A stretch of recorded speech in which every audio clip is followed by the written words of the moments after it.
U.S. Representative Marjorie Taylor Greene came to a town hall in suburban Atlanta on Tuesday night to deliver a full-throated support of President Donald Trump, and she wasn't letting the protesters faze her, not even the one who was wrestled to the ground by police and subdued with a taser.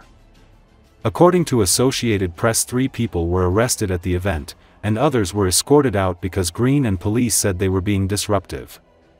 But a majority of the crowd of more than 150 were supportive of the Republican, who represents a heavily GOP district stretching from Atlanta's northwest suburbs to the Tennessee border. Greene, long one of Trump's most loyal allies, has said she's considering running for U.S. Senate or Georgia governor in 2026 but has yet to take any apparent moves toward what would likely be a bruising race in the politically competitive state. "This is a town hall, this is not a political rally, this is not a protest," Greene said. Acworth Police Sergeant Eric Mistretta said he did not yet have the names of the people arrested or the charges filed against them after the meeting. He said he believed officers responded with appropriate force to people who yelled at Greene and then resisted removal, although none approached her. About 30 officers provided security, including Cobb County Police and sheriff's deputies, Mistretta said.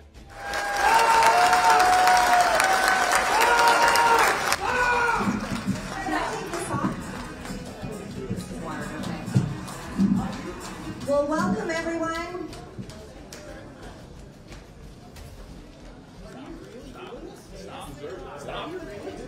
Stop. Really?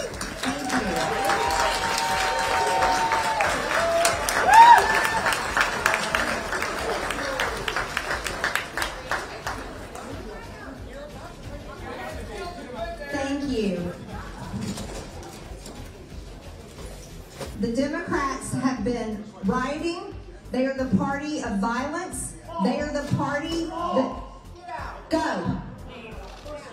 Go. Go.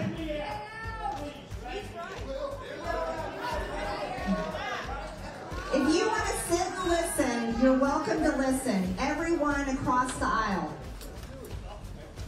Everyone knows we're getting rid of the deficit. It requires some tough decisions. Pause that for a second. Rewind that.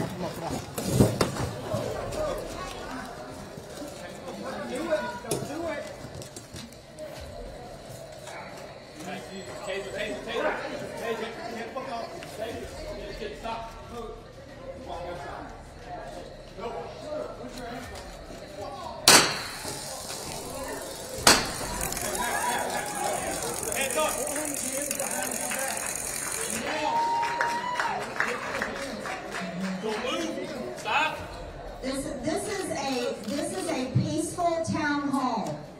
Now, this is a peaceful town hall, ladies and gentlemen. This should not have to happen. This is a town hall.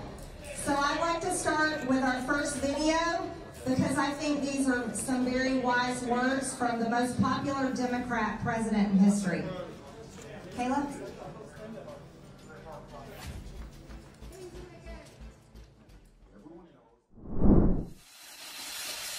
The U.S. Navy has released a video showing jet fighters taking off from an aircraft carrier operating in the Mideast.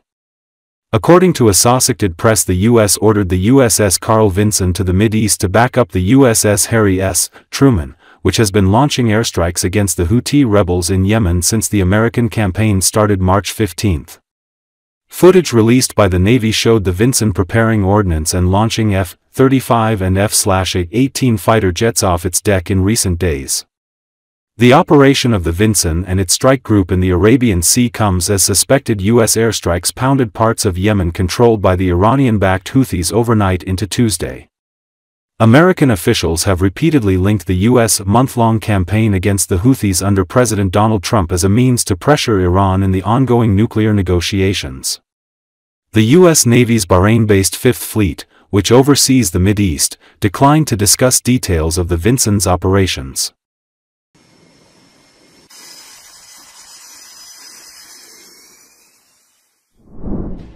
Russia insists on verifying Kiev's purity in discussions with the West on resolving the Ukrainian issue. Russian Foreign Minister Sergei Lavrov said this in an interview with the Kommersant newspaper.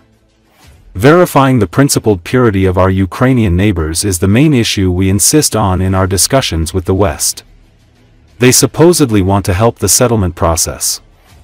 All these peace plans drawn up by Macron and Starmer are built on the basis of retaining at least a piece of land and having a Nazi, openly Russophobic regime there, created to prepare for a new war against Russia. This was also the case with the Minsk agreements, Lavrov noted. He spoke about strike on Sumy. International humanitarian law categorically prohibits placing military facilities and weapons on the grounds under civilian sites. Since the earliest days of the crisis, and even earlier when the Minsk agreements were in effect, and we were hopeful that they would bring a peaceful solution to the problem, leaving Ukraine's territory whole minus Crimea, there were 1 million facts of artillery and air defense systems deployed in city quarters next to kindergartens. The internet was full of videos showing Ukrainian women yelling at the military telling them to clear out from retail outlets and playgrounds, but they keep doing so to this day. We have facts about who was inside the building that was hit in Sumy. There was another get-together of Ukrainian military commanders with their Western colleagues who were there under the guise of mercenaries, or someone else. NATO military personnel are there and are directly in charge of the operations. Everyone is aware of that. The New York Times provided an account of the U.S. military personnel playing a key role in attacks on Russia from the very beginning. Without them, most long-range missiles would have never been fired, he added.